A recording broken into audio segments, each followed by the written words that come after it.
Now, what we'll be covering about vesicular disorders is the classification, the genetic blistering disorders, that is the epidermolysis bullosa simplex, junctional and dystrophic epidermolysis bullosa. Then we will be covering a very important topic called autoimmune blistering disorders.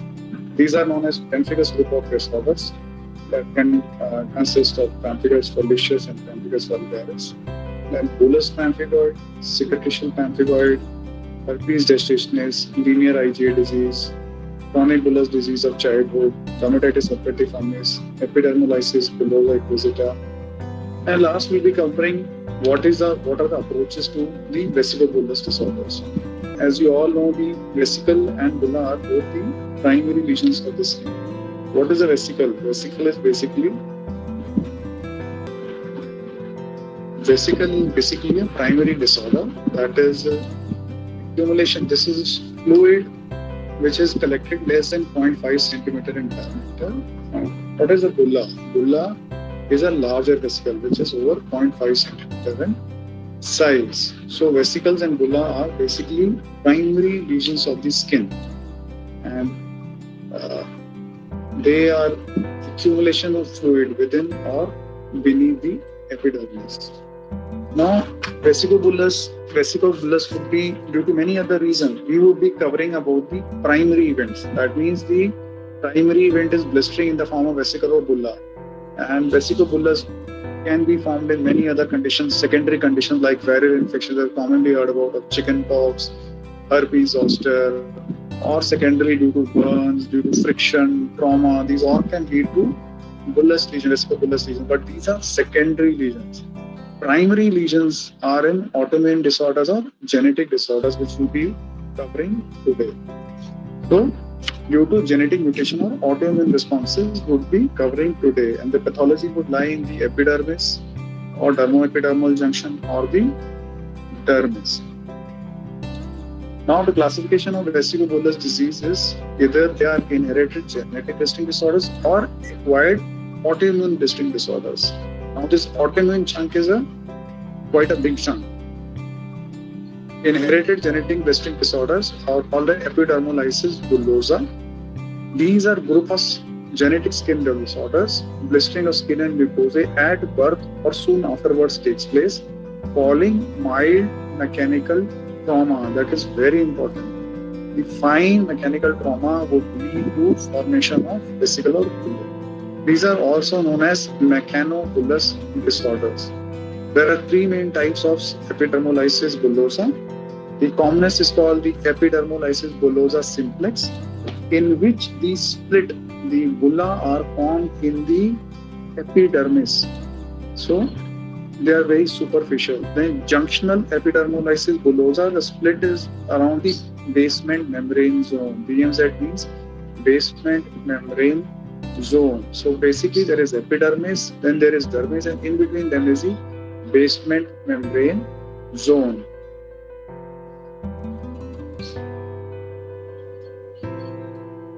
Okay, and third is the dystrophic epidermolysis bullosa. The split is below the subepidermal level, so it is in the dermal level, uppermost dermis part of level, or the subepidermal level. So the deeper the split, the more chances of dystrophy or atrophy you may get. Now, this is a very important diagram. This is the diagram of the basement membrane zone or the dermoepidermal junction. Okay. Now, what is EBS? EBS is basically epidermolysis bullosa simplex on the extreme right side of, you can see this one. This is known as epidermolysis bullosa simplex. So that is in the epidermis. This is the epidermis part. This is the dermoepidermal junction, and this is the subepidermal zone. Okay, so the EBS, that is the epidermolysis bullosa simplex, lies in the epidermis. Now these are the various structures. These are various proteins: K5, 14, pectin. This is the BP, that is bullous pemphigoid antigen 1. Then there is lamina lucida, which has type 17 collagen, and BP antigen, that is bullous pemphigoid antigen 2, laminin 5. Then lamina densa, which are predominantly type 7 collagen. So these are the components of basement zone. And cytoskeleton of basal keratinocytes. These are the basal keratinocytes as hemidesmosomes among the anchoring filaments. Lamina lucida, lensa, and sublamina densa. Now, starting with the most common one, that is the epidermolysis bullosa simplex. So we are covering first the genetic disorders. So it is basically an autosomal dominant inheritance, and keratin 5 and 14, as I showed in the previous diagram, in the epidermis, there are proteins called keratin 5 and 14. The mutations are there, resulting in bulla within the basal cell keratinocytes. So these are superficial bulla in the epidermis only. And onset of blistering is over the trauma-prone sites. What is the commonest complaint of the parents would be that at the site of trauma, wherever there is friction, there is rubbing, the vesicles or bulla form. You can see in the figure on the right side, you can see these are the blisters which have ruptured, leaving the raw areas. Now, important thing is these are the raw areas. Important thing is that these heal without scarring. So the bulla which is in the epidermis will heal without scarring. Now, the hair, mucosa, and nails, they are always spared in epidermolysis bullosa simplex. Okay.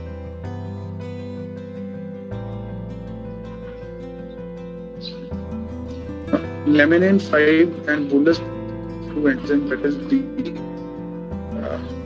180 and collagen 17 mutations cause blisters in the lamina lucida. So we are coming on to the junctional part. And there are two parts. This is epidermolysis bullosa junctional types. First simplex, this is junctional type. So as I showed you in the previous diagram, in the lamina lucida, we have laminin 5 and PP2, that is the bullous pemphigoid antigen is there. That is called collagen 17, also collagen 17. So mutations here will cause. So this laminin 5 and BP antigen 2, that is 17 collagen, will cause a junctional epidermolysis bullosa. So there are basically, this is autosomal recessive inheritance is there, and there are two forms. The lethal form is called the Hurwitz type.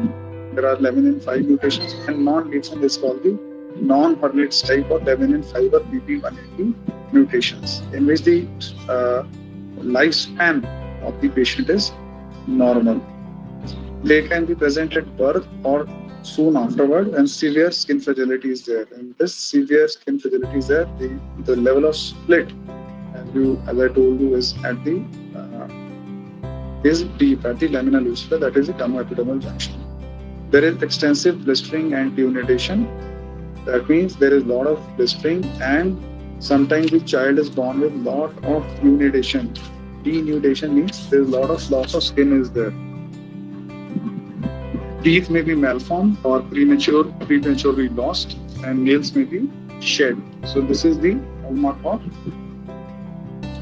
epidermolysis bullosa junctions. There are two variants commonly, which are, one is the, as I told you, the Hurwitz type, other is the non-Hurwitz type. Now coming on to the third type, that is more severe variant, that is called the dystrophic epidermolysis bullosa. That's in dystrophic epidermolysis bullosa. Here the mutations are in collagen 7. As we had discussed, in collagen 7, the mutations are there. So coming back to again that very important diagram of the dermoepidermal junction. So these are collagen 7. So you can see they are deep. This is dystrophic epidermolysis bullosa. They can present as autosomal recessive, that which is more severe, or autosomal dominant, which is less severe. There is skin fragility, scarring would be there. As the level of split becomes deeper, there would be scarring, and they heal with milia. Milia are the whitish intraepidermal cells. They heal with milia formation. The onset is at birth or early infancy, and blistering of skin mainly occurs over the trauma-prone sites. So you can see these were the trauma-prone sites where the blistering took place, and this is the result is lot of atrophy is taken place over these sites because these are deeper lesions, so they heal with atrophy or dystrophy. Oral blisters and scarring can take place. So the similar things can take place in the oral cavity, in the esophagus, in the perianal area, leading to a lot of stenosis and erosions, and the consequence of the scarring. In the eye, if the such lesions takes place, there would be synblepharon or corneal erosions or opacity. Repeated blistering and progressive scarring would lead to formation of deformities and contractures and deformities. Now, what is the general management of epidermolysis bullosa, which are the genetic diseases? First is investigation. Management has two parts: investigations and treatment. Skin biopsy and electron microscopy are done to determine the level of split. How it is important? Then we will classify according if the level of split is in the epidermis, it is simplex, it is at the junction of dermoepidermal junction, it is junctionalis, or if it is subepidermal, then it is dystrophy. The gold standard investigation is electron microscopy. So if you get an MCQ in the exams for epidermolysis bullosa, the gold standard of diagnosis will be electron microscopy. You can find the definite split. Now, antigen mapping and immunohistochemistry can be done. Prenatal DNA testing for couples that are having children is a very important prenatal DNA testing. So, in dermatology, this is one of the condition where you can get to know. Now, the main treatment is avoidance of trauma, maintenance of adequate nutrition and hydration. You have to prevent the blisters and the raw areas to prevent sepsis. And if it is something like dystrophic or junctionalis, care of oral and ocular mucosa, and management of contractures and deformities. Sometimes for healing purposes, you can give phenytoin also for management of epidermolysis bullosa. But the commonest is epidermolysis bullosa simplex. And again, these may be very different types. Many variants are there. I have just told you the broad classification. Details I have not told you. You can get in simplex. The commonest one is the generalized or popular one, herpetiformis one. Then there could be localized simplex, motile pigmentation, the simplex superficialis. In the junctional, you can get pyloroctreasia, Hurlitz's type, non-Hurlitz's type, generalized type. In the dystrophic also, we have localized, generalized, recessive, liquid, extebra. But the main crux of things will be the same. Now coming on to the very important group of disorders called acquired or autoimmune blistering disorders. So these are all primary vesicobullous disorders. In the autoimmune blistering disorders, we can classify according to the level of vesicobullous lesions formed. Either they can be in the epidermis, that is the superficial layers of the skin, or they can be in the subepidermal region. So intraepidermal are pemphigus foliaceus, pemphigus erythematosus, endemic pemphigus, pemphigus herpetiformis. These are inside the epidermis, superficial layers of epidermis. Then once they are in the epidermis, also on the lower side, that is the basal layer, suprabasal layers, we get pemphigus vulgaris, pemphigus vegetans, paraneoplastic pemphigus, IgA pemphigus, which again is of two types. We will discuss in details later on. It will be subcorneal pustulodermatosis type or intraepithelial types. Then subepidermal, the level of split is below the epidermis, below the dermoepidermal junction, that is bullous pemphigoid, very common, one of the most commonest ones. Then cicatricial pemphigoid, very rare. Pemphigoid gestationis means in the pregnancy. Linear IgA disease or chronic bullous disease of childhood.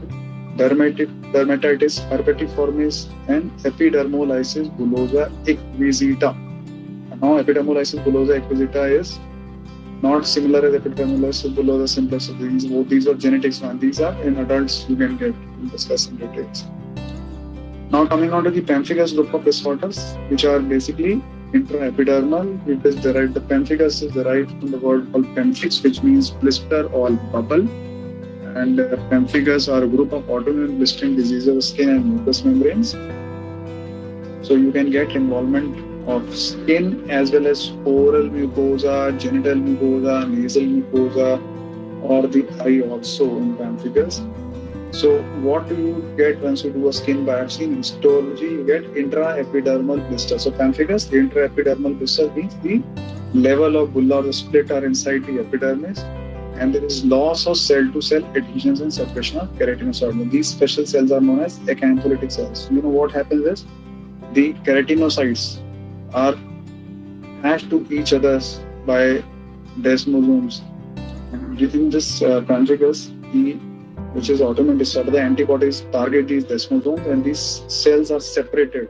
So these form the rounded cells, which are known as acantholytic cell, rounded cells with the nucleus, which is a big nucleus with a nucleolus. These are known as acantholytic cells. Now, in immunopathology, you basically, as I told you, you get in vivo bound and circulating IgG onto antibodies, autoantibodies mainly in pemphigus. Sometimes in IgA pemphigus, you get IgA antibodies also, which are directed against the epidermal cadherins. These are calcium-dependent cell-to-cell adhesion molecules found on the surface of keratinocytes. So cadherin, desmosomes and all, they are broken up. These the keratinocytes will become acantholytic cells in pemphigus. Now there are different types. As I told you, pemphigus vulgaris, suprabasal blister is there, and it has one variant called pemphigus vegetans. Pemphigus foliaceus is superficial layer just below the corneal corneum. The first layer is stratum corneum, then different layers are there of skin. 4 layers of the epidermis are there. Pemphigus foliaceus, very superficial. Pemphigus, then it has variants like pemphigus herpetiformis, pemphigus erythematosus, and endemic pemphigus, and paraneoplastic pemphigus, and there are drug-induced pemphigus is also there. Then intracellular IgA dermatosis. So these are different ones. All top ones are due to IgG. This is due to IgA. It has 2 variants: IgA pemphigus foliaceus and subcorneal pustular dermatosis. Now, starting one with the pemphigus vulgaris, which is it is disease of middle age, but in Indian population, the younger people are affected. And, one of the tribes of Jews called Ashkenazai Jews are increased susceptibilities there, male and female, there is equal distribution. And the main etiology is the target antigen is desmoglein 3 and desmoglein 1 in few patients, as compared to pemphigus foliaceus, where the target antigen is desmoglein 1. Now, this desmoglein 3 is expressed only in the basal and suprabasal layers of epidermis. Different is found in the basal and suprabasal layers of the epidermis. So this level of split in the pemphigus vulgaris is suprabasal. Desmoglein 1 is found throughout the epidermis, particularly in the upper layers. So in pemphigus foliaceus, mainly the desmoglein 1 is there, and in the mucosa, oral mucosa, genital mucosa, nasal mucosa, desmoglein 3 is strongly expressed, but desmoglein 1 is weakly expressed. So in pemphigus vulgaris group of disorders, you get the mucosal involvement as it is mainly targeting desmoglein 3, while in pemphigus foliaceus, you don't get the involvement of the mucosa as only desmoglein 1 is expressed. Now, coming on to the pathogenesis, circulating IgG4 pemphigus autoantibodies bind to desmoglein 3 and 1, found in desmosomes, which are present on keratinized cell membrane. In the initial pathology, I told you that desmosome the target. Then there is lysis of the intracellular cement substance, which leads to cantholisis. These the individual keratinocytes are separated, which leads to formation of intraepidermal blister. Blister cavity contains mainly acantholytic cells. The clinical features of pemphigus vulgaris are basically all patients, they get painful oral erosions, but intact blisters are very rare to be found on mucosa, as these blisters are very fragile and flaccid and they are easily breakable. More than 50% of patients also develop flaccid blisters and widespread cutaneous erosions. So generally the history, this is generally oral lesions come before, then come the cutaneous. Sometimes it may be the simultaneous eruptions there, or Very rarely, cutaneous lesions may come first and oral lesions may come later on. Now, these bullae of pemphigus vulgaris are very typical. They are thin-walled, flaccid bullae. These are flaccid because they are inside the epidermis. They are very superficial, as compared to when we discuss the pemphigoid, which are subepidermal, which are dense bullae. The fluid is initially clear in these vesicles or bullae, and later on they become turbid, cerebral, or hemorrhage. Now, bulla easily rupture to form painful raw areas with tendency to spread. Now, that is very important. As compared to the pemphigus foliaceus, the bulla in pemphigus foliaceus, they don't spread. So that is the reason why pemphigus vulgaris is a more dangerous one disease, as mucosa is involved and it has tendency to spread. Okay. Now, the sites of lesions are, as I told you, oral cavity, groins, genitalia, axilla, scalp, face, and neck are involved. Now, this is one of the photographs of mucosal erosion. You can see stubborn oral erosion. These are oral erosions, and you can see candidiasis. This is very commonly secondary infected by the candida in the oral cavity. Now, these are the blisters, acid bulla, which rupture themselves. There are erosions, and you can see the polycyclic spread. If this was the bulla, it has spread like this. So, flaccid bullae and these are flaccid bullae. You can see turbid fluid inside. Initially, they will be very clear when they become turbid or Now, there are a few signs in pemphigus vulgaris. Important are Nikolsky sign.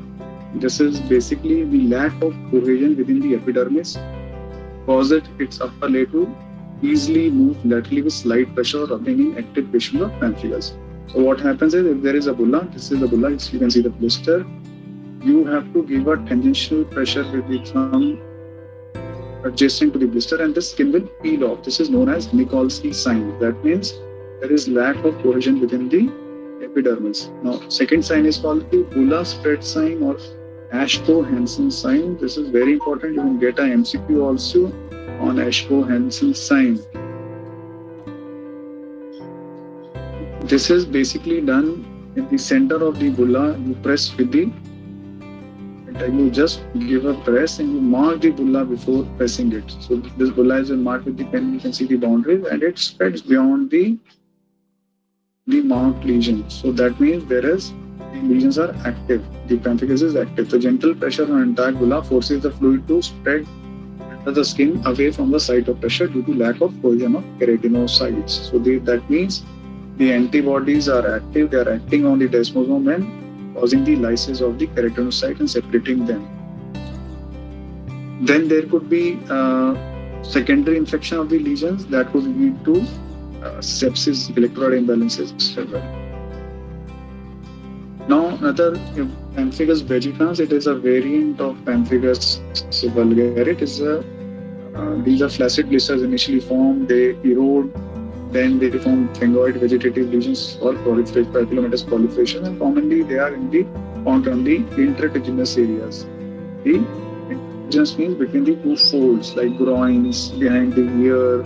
You can find it on the scalp, also face, on the tongue also. Sometimes it has been repeated. There are two types. There are Newman and Helicu types. Newman is basically a severe variant and Helicu is a mild variant. So pemphigus vegetans is basically a vegetative variant of pemphigus vulgaris.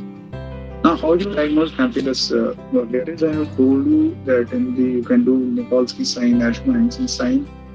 In the diagnostic part, you have to do a Zank smear. Zank smear is a method to demonstrate the acantholytic cell. What you basically do is, with the blunt end of the blade, you remove the roof of the bulla, and the base which is there, you just scrape with the blunt end.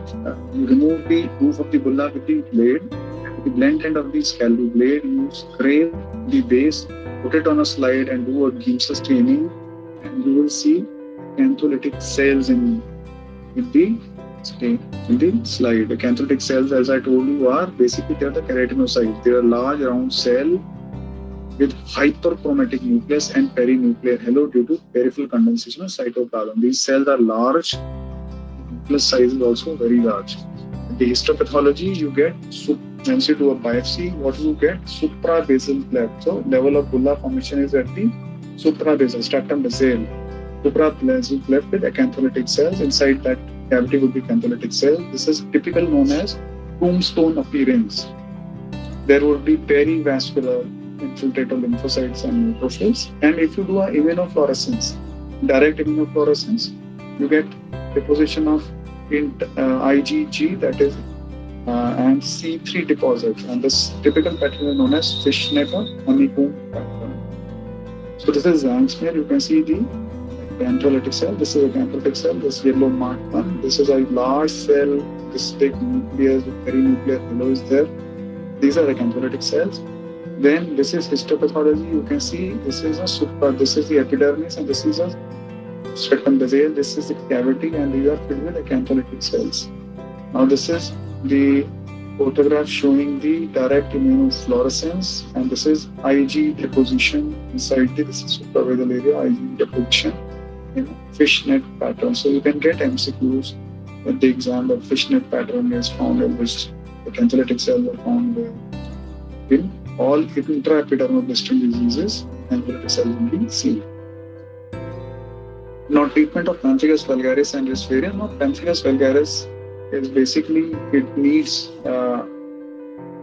very stringent treatments as it can spread, and as well as it affects the oral cavity very severely, so patient may not be able to feed himself. That may lead to malnutrition. Chances of getting secondary sepsis or the lesion spread, polycyclic spread is there, are very high. So you need high dose of steroids, and luckily we give steroids around 1.5 to 2 milligrams per kg per day, and long-term steroids are to be needed as compared to the Western population. Their requirement for steroids is much more than the Indian, as their body surface is more. Another modality of treatment is you take pulse steroids. Daily steroids will lead to a lot of side effects like the suppression of the adrenal pituitary axis, that is very common with systemic steroids. So you give pulse steroid, that means you give supra-pharmacological doses of steroids on 3 days in a week, in a month, so that the anti-inflammatory effects of steroids are there, but the side effects of steroids, the suppression of the HP axis is not there, hypothalamic pituitary axis is not there. So dexamethasone cyclophosphamide repulse, it was first given by the names by Dr. Shricha, that we gave 100 milligram of dexamethasone and 500 ml of 5% dextrose 3 consecutive days in a month. You give cyclophosphamide 500 milligram IV along with dexapulse on first day, second, third day, preferably second day. Every institute follows its own protocol, and this pulse is repeated every 4 weeks. And this is given till the new lesions stop coming and old lesions are healed, and it is continued 9 months beyond that also. Then you can give cyclophosphamide 550 milligram OD for another year. Then follow period is there. And methylprednisolone pulse can also be given, that is 1 gram for 3 days in a month, consecutively 3 days. Then other treatment modalities are anti-metabolites like immunosuppressants like azathioprine and cyclophosphamide are very commonly used in treatment of pemphigus vulgaris. Generally, the protocol is you start the steroids with the steroid-sparing agents, which are the immunosuppressants like azathioprine or cyclophosphamide. Azathioprine these days preferred. And once the control or disease takes place, you continue with the azathioprine and stop the steroids. Then there is another modality of treatment called IVIG, that is intravenous immunoglobulins, can be given 2 grams per kg per cycle divided over 3 to 5 days. Dapsone has been tried.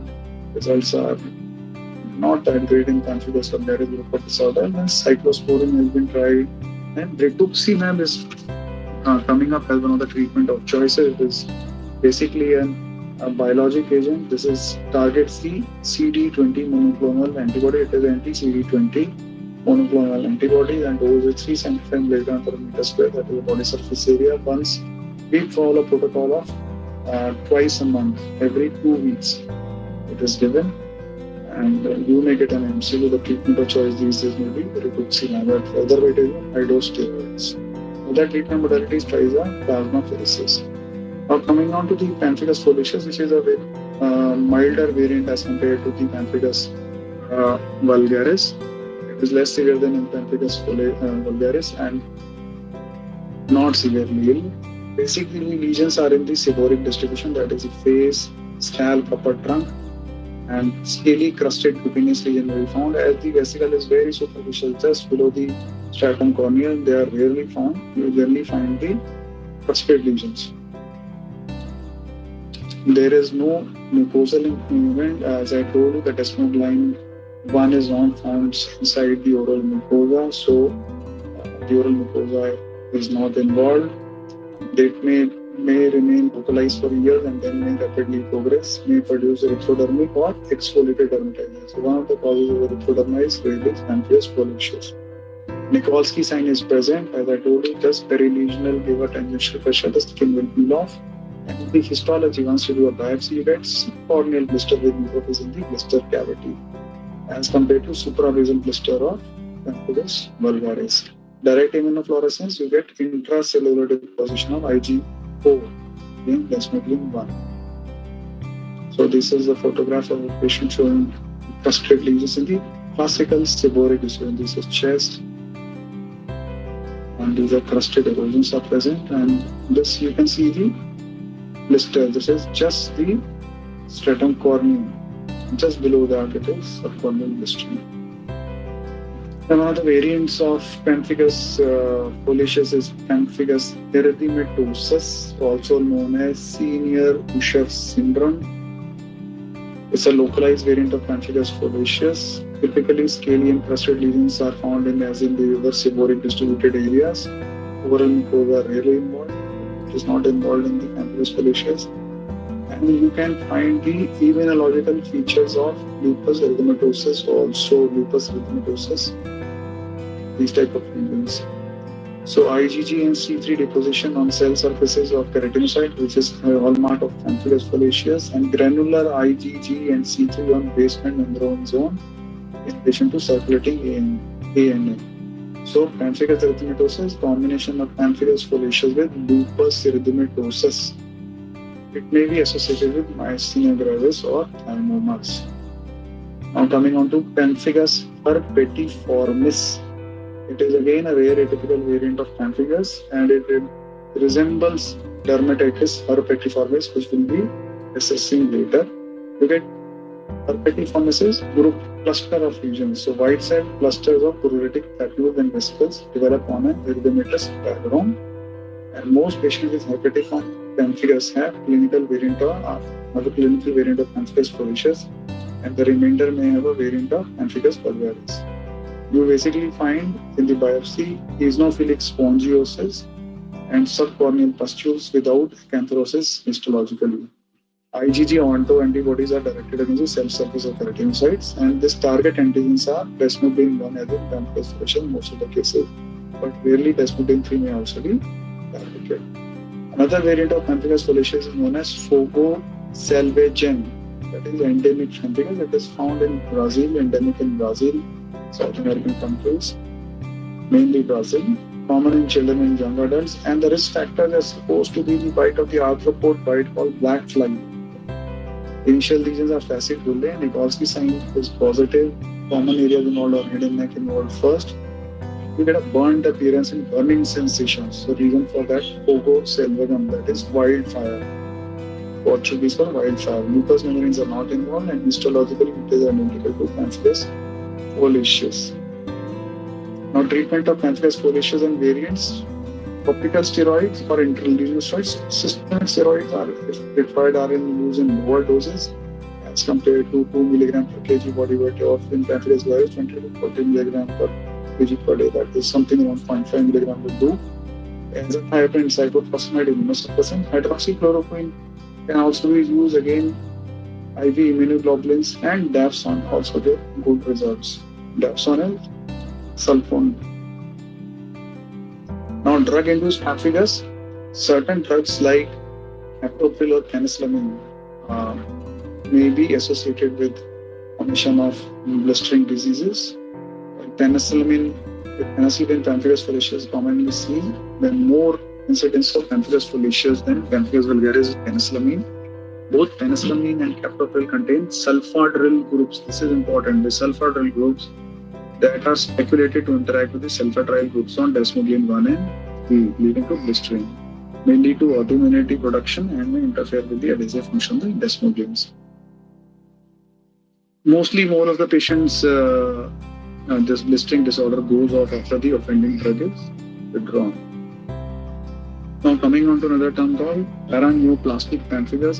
This is pemphigus which is associated with malignancies. Malignant neoplasms like many malignant and benign neoplasms are associated. Common neoplasms are non-Hodgkin's lymphoma, chronic lymphatic leukemia, Castleman disease, malignant, and sometimes benign thymoma are also associated with paraneoplastic pemphigus. What are the earliest signs of paraneoplastic pemphigus? Is it causes intractable stomatitis. That means you may have lot of oral erosions which are stubborn to treatment. They persist and they are resistant to therapies. Then most patients may develop pseudomembranous conjunctivitis, which may produce scarring. There may be esophageal, nasopharyngeal, vaginal, liver, or penile mucosal lesions, again very stubborn, and polymorphic cutaneous lesions. There are flaccid or painful on the skin, and other lesions like rhythma multiforme. Rhythma multiforme like lesions, palms and soles may be involved. And treatment of the neoplasm is basically the treatment, and usually refractory to most of the treatment. So paraneoplastic pemphigus is an important part. If there is intractable stomatitis, various other mucosa involved, and polymorphic bulla lesions are present, you can think of paraneoplastic pemphigus. Looking at two last is the IgA pemphigus, and the pemphigus group of disorders.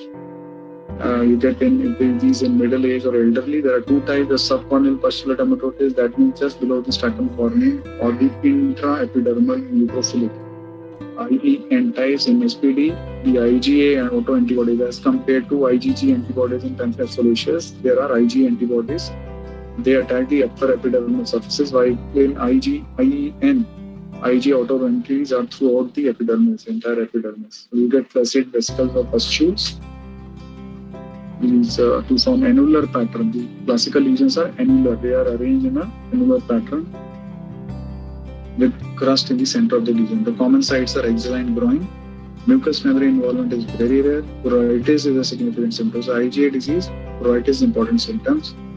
And you can do basically immunological evaluation to differentiate SPD from the other types of subcorneal pustular dermatosis. The treatment part is Dapsone is quite effective. Otherwise, immunosuppressive like azathioprine and cyclophosphamide. Now coming on to the pemphigoid group of disorders, bullous pemphigoid. Here the level of split is subepidermal, below the epidermis. This is one of the most commonest subepidermal blistering disorders. Now, how it will be characterized? The split is subepidermal, the bulla are tens. This is disease of elderly, around 60 to 80 years of people. Most of the population will be manifesting bullous pemphigoid. It is a chronic disease with spontaneous exacerbations and remissions with significant morbidity. Now, what are the target antigens? These are present in the hemidesmosome. Remember the first figure I showed you of the dermoepidermal junction. They present in the target and antigens are present in the hemidesmosomes, which are components of junctional adhesion complex that promote the dermoepidermal cohesion. So, BP8, bullous pemphigoid antigen 1, or called BP230.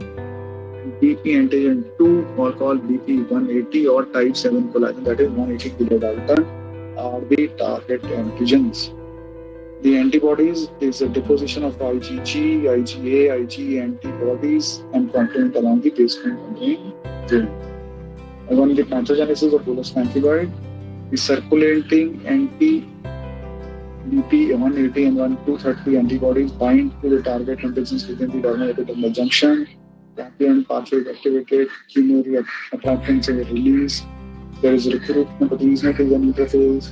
Autolytic enzymes are secreted and the basement membrane zone separates. So subepidermal blister is formed. What are the clinical features? As I told, the cutaneous manifestations are characterized by tense blisters, and the lesions are polymorphic here. There is a phase before the blister comes. There may be patient may complain of a lot of itching, eczematous, papillary lesions may be there. These are called prodromal phase for several weeks, which will be followed by tense vesicles and bulla containing fluid, clear fluid or normal, or a reddish epidermatous base. And on rupture of this bulla, there will be denuded areas where intensity feels spontaneously. There is no polycyclic spread as in pemphigus vulgaris. The Nikolsky sign is negative as it is subepidermal disease. The sites are lower abdomen, inner part of the thighs, groins, flexural aspects of the limbs. Mucosal surfaces are involved, not that commonly, 10 to 30% patients. Human mucosal environment also. Now they could be associated with diabetes, ulcerative colitis, multiple sclerosis, or malignancies, bullous pemphigoid. You can see the lesions of bullous pemphigoid. You can see the tense lesions present on normal skin. These are tense bullae. Again, tense vesicobullous lesions. Diagnosis, Zank's smear is negative. You can just find plenty of eosinophils, few neutrophils, but no acantholytic cells. So itching is explained by these eosinophils. No acantholytic cells as compared to pemphigus group of disorders. On the histopathology, the epidermis is normal. Subepidermal bulla with fibrin and eosinophils is there. The dermis shows infiltrate of eosinophils, mononuclear cells, and neutrophils. And in the immunopathology, you get C3, IgG, IgA, IgM seen along the basement membrane zone in a linear fashion. So this is bullous pemphigoid. This is the stratum basale, the lowermost layer. So subepidermal blister, you can see below the epidermis. This blister is there, and there are a lot of eosinophils present. These are all eosinophils.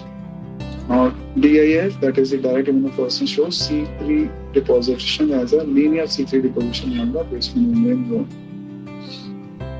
Treatment is steroids. You give 40 to 80 milligrams per day and taper the TB is under control.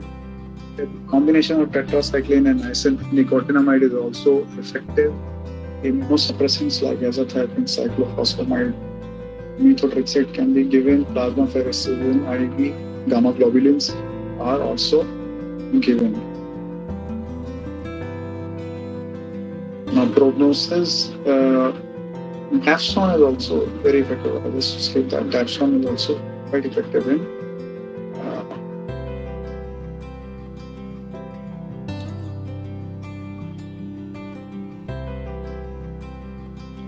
the treatment of bullous pemphigoid. Prognosis is benign self-repeating disease lasting for months to years. Some remissions are attained. Mortality rates is less when with the advent of the steroid. And most common cause of death usually is underlying associated disease like I told you, malignancies or something. Another variant of pemphigoid is a cicatricial pemphigoid. You can see the scarrings. You can see the symblepharon and all setting in. A rare blistering disorder results in permanent scarring of the affected area. It affects the mucosal lesions, predominantly oropharynx, nasopharynx, conjunctiva, larynx, genitalia, and esophagus. Sequelae include oropharyngeal lesions, esophageal stricture, stridor, introital shrinkage, symblepharon, and statuitis. In histopathologies, there is a subepithelial bulla as like in pemphigoid, similar to bullous pemphigoid. The direct immunofluorescence, you get linear C3 deposition, IgG, fibrinogen, occasionally IgM or Ng may be also present in 90% of cases. Indirect immunofluorescence, you get antibodies linear against the linear basement membrane in 20% of the cases. Herpes gestationis, another disease is called herpes gestationis. Gestationis means autoimmune blistering disorders, or this is a autoimmune blistering disorder of young women. Occurs in pregnancy, generally around the third to fourth month of pregnancy. You get seventh month of pregnancy, fourth to seventh month of pregnancy. It's the commonest time of getting the disease, but cases have been reported in first trimester also, or within first week postnatally. How will they start? They will start like severe pruritus and urticaria like in bullous pemphigoid, and they are followed by blisters, predominantly in the periumbilical area, lower abdomen. And these are tense blisters. Mucosal involvement is very rare. The lesions will spontaneously improve postpartum. Recurrence may occur in subsequent pregnancy. So you have to tell the patient, another pregnancy you may get again. Then recurrence may occur premenstrually, or if the patient starts taking oral contraceptives also. Direct immunofluorescence shows C3 deposits at basement membrane zone along with IgG in some cases.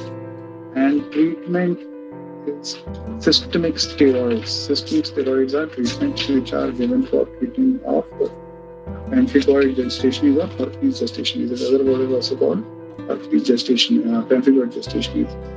Around 5% of the babies born to mothers with pemphigoid or herpes gestation have urticarial vesicular or bullous lesions which resolve spontaneously during the first few weeks after birth.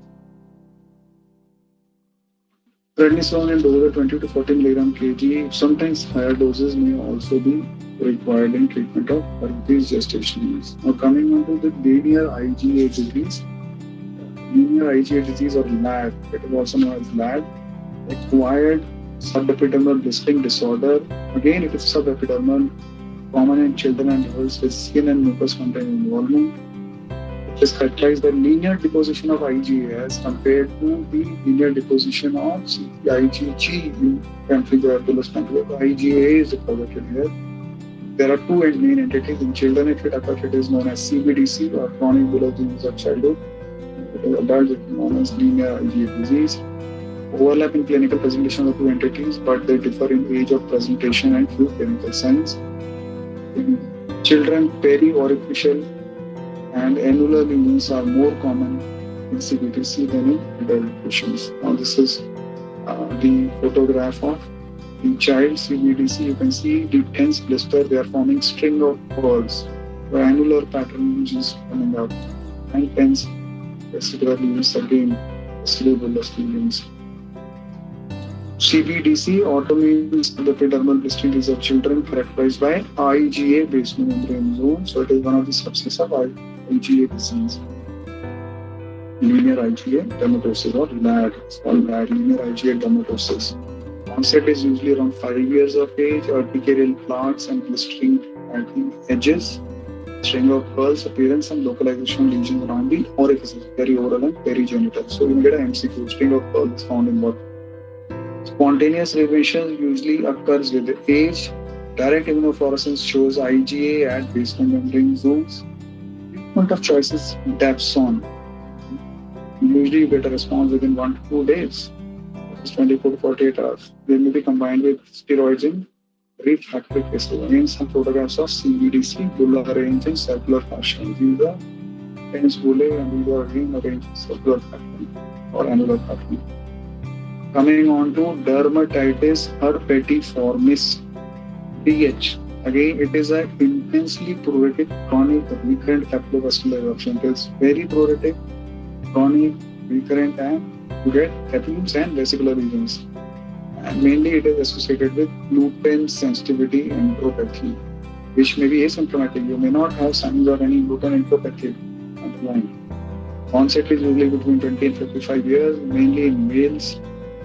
Gluten-containing diet like wheat, barley, oats, and rye may be a trigger factor. Antigen guarded with filial antigen cross-reactive skin. You get antibodies which are IgA directed against the gliadin and autoantigens like reticulin and endomycin. And again, in DIF, C3 IgA meetings also may be seen beside the IgA. The most important symptom of dermatitis herpetiformis is pruritus. The lesions are symmetrically distributed, grouped erythematous papules. Papules are raised lesions and papillovesicles. They rapid excoriate the extrait and impact is difficult to demonstrate. The typical sites are there, extensor aspects of the limbs, elbows and knees, commonly affected buttocks, natal cleft, shoulders, upper back, face and scalp may be involved, and this is known as dermatitis herpetiformis, and this is distribution of extensor aspects. Buttocks, natal cleft, this is known as a butterfly fashion rash. Butterfly fashion rash. That is again a MCQ question. Oral lesions are common but asymptomatic. There is provocation of lesions with iodides. So sometimes iodides are and if there is exacerbation of the lesions, then diagnosis is confirmed as dermatitis herpetiformis. Differential diagnosis would be scabies or urticaria or some eczema like atopic eczemas. So this is dermatitis herpetiformis, which is a typical extensor area where the elbows are involved. You can find symmetrical distribution again and proceed. extreme excoriations are there. Now, management of DHS, you do diagnosis is you do a biopsy from the intact vesicle reveals neutrophilic microabscesses at the tips of dermal papillae. So, neutrophilic microabscesses at tips of dermal papillae. Once you do a DIF, direct immunofluorescence, goes from the skin, normal skin buttocks, you get granular IgA deposit in the dermal papillae. This is diagnostic hallmark. Treatment is strict gluten-free diet. Dapsone is very effective. In fact, one of the diagnostic signs is if the patient responds to dapsone, it is DH. Sulfapyridine in patients who cannot tolerate dapsone, tetracycline, nicotinamide, and colchicine if all the above drugs, sulfa drugs, are content-related. Coming on to the last entity called epidermolysis bullosa equisita. It is an autoimmune disorder as compared to the genetic disorders like epidermolysis bullosa simplex, junctionaris, or dystrophy. So it is autoimmune disorder of elderly. There is trauma-induced subepidermal blistering or a clinical picture which is indistinguishable from bullous pemphigoid. There could be trauma-induced or features like bullous pemphigoid are there. Subepidermal blistering, if you do a biopsy, you will find histopathology subepidermal blistering. Tissue bound and circulating IgG antibodies to type 7 collagen, major component of the anchoring fibrils in basement nerves are there. So IgG antibodies again type 7 collagen, subepidermal blistering. The antigen antibody complex causes direct destruction of these anchoring filaments. So this is non-inflammatory type. Inflammatory types response via complement system activation. And all this leads to a subepidermal blister. Commonest found in 4 to 6 decades. More male and female are common. In presentation, there are two variants, non-inflammatory type and inflammatory type. Within the non-inflammatory type, you get flaccid blisters over trauma-prone sites. They heal with scarring melia and hyperpigmentation. Cicatricial alopecia and dystrophic nails may be seen in non-inflammatory type. The inflammatory type, tense blister and arthritic parts on erythematous base that heal without scarring something of a BP type, bullous pemphigoid type. Sites are dorsal of hands and feet, elbows and knees. They could be associated with other autoimmune disorders like SLE, inflammatory bowel disease. In the diagnosis, you do a biopsy, you get subepidermal blister with or without neutrophilic infiltrate. Again, you can see this is epidermis, this is subepidermal blistering. If you do immunopathology, these are linear deposition of IgG-C3, sometimes IgM and IgA. There is another technique called salt splitting technique. So in this you will find on the dermal side the deposition of antibodies as compared to bullous pemphigoid where epidermal deposition is there. So there are two types, inflammatory and non-inflammatory types. Some books say of 4 types, that is classical mechanocorless presentation of non-inflammatory blistering disease, bullous pemphigoid type or the inflammatory type. There are some books that describe cicatricial pemphigoid like presentation, and others it is described as linear IgA dermatosis presentation also. Now the treatment is more difficult in mechanocorless form. Patients are refractory to high dose of systemic glucocorticoids or immunosuppressants. Other treatments are supportive therapy, steroids in combination with dapsone, sulfonamides, azathioprine, methotrexate, colchicine can be tried, cyclosporin, IV immunoglobulins. As I told you, the prognosis of inflammatory type is better as compared to the non-inflammatory types. Really, the disease may remit spontaneously. What is the basic approach to vesicular disorder? I am telling you about the primary. The secondary causes are also there, as I told you in the beginning of the lecture. Secondary autoimmune blistering disorder could be due to viral infection, trauma, friction, burns. But we are concerned here with primary vesicular disorders. There are so many variants which I've discussed. You take a good clinical history and clinical features. Age of onset is very important. Family history and drug history will classify whether it is drug-induced or hereditary. Nature of bulla, if it is flaccid, that means the split is intraepidermal, so you get pemphigus foliaceus or pemphigus vulgaris, or their subtypes. If it is tense, it is subepidermal, so you can get bullous pemphigoid, cicatricial pemphigoid, or linear IgA disease, or dermatitis herpetiformis or pemphigoid gestationis. Bulla spread sign and Nikolsky sign to look out for acantholysis. If it is present, then it is pemphigus group of disorders. Now coming on to Zank sphere to show C for acantholytic cells, eosinophils and neutrophils. Then you can do a histopathology. You find out the level of blister, type of cellular infiltrate. If in the histopathology, the level of blister is in the suprabasal, that is pemphigus foliaceus vulgaris. If it is subcorneal, it is pemphigus foliaceus. If the blister is subepidermal, then you have to think about bullous pemphigoid and group of disorders. Then immunofluorescence. These all is since Mikulski sign, Bullard sign, sign smear, histopathology, immunofluorescence are done. These are battery of tests which have to be done in all cases of vesicular disorders. Immunofluorescence, you have to do both direct and indirect immunofluorescence for autoimmune bullous dermatosis. In there's a fishnet appearance on direct immunofluorescence that signifies that it is pemphigus vulgaris. If it is present in subepidermal linear part, that is bullous pemphigoid. Then indirect immunofluorescence is also important as you find out the antibodies. Suppose it is very important in diseases like pemphigus vulgaris, which are quite difficult and to treat and which could also become life-threatening. Pemphigus vulgaris, as they have a polycyclic spread and a lot of oral and mucosal involvement is there. You can measure the level of antibodies prior to treatment by indirect immunofluorescence, and after treatment, once you are giving it, there is a fourfold fall in the level of the antibodies. That means you are going in the right direction. So that means that is the prognostic value is there. Other tests which can be done can be ELISA. Also these days are catching up. Is ELISA test for pemphigus group of disorders against desmoglein 1 and desmoglein 3. So you should note it down. Last, the electron microscopy, as I told you in the beginning of the lecture, for the genetic mechanobullous disorders is also important.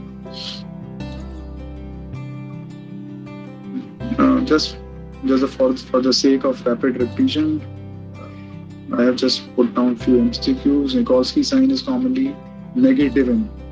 So you have the 4 choices. So Mikulski sign will be negative in. Bullous pemphigoid, these are negative in subepidermal disorders. Bullous pemphigus foliaceus vulgaris and toxic epidermal necrolysis. This is basically drug-induced and the epidermal necrosis takes place. Mikulski sign is possible in toxic epidermal necrolysis also. So all subepidermal disorders will be negative. Drug of choice in treatment of dermatitis herpetiformis is prednisolone, maltophenolate, mofetil, Dapsone, azathioprim. As I told you, Dapsone is sometimes indirectly if you give the patient dermatitis herpetiformis Dapsone and they will respond, then you are sure you are treating the right thing. Row of tomb appearance on histopathology is seen in, we have told you very clearly, in pemphigus vulgaris. Dystrophic epidermolysis bullosa mutation is in type 7, keratin 5 and 14, BP2 antigen, laminin 5, type 7 collagen D, the subepidermal part. Again, then senior Usher syndrome is another name for pemphigus erythematosus. That is a combination of pemphigus foliaceus with lupus erythematosus. Now, which is the skin disease? This is bullous pemphigoid. You can see the tense bulla present here. And what is this immunofluorescence pattern? You just want things that look like scales. So, fishnet pattern of. Thanks for watching. How was the video? Do let me know in comment section. Please do like, share, and subscribe, and don't forget to press the bell icon for more updates. Have a great day.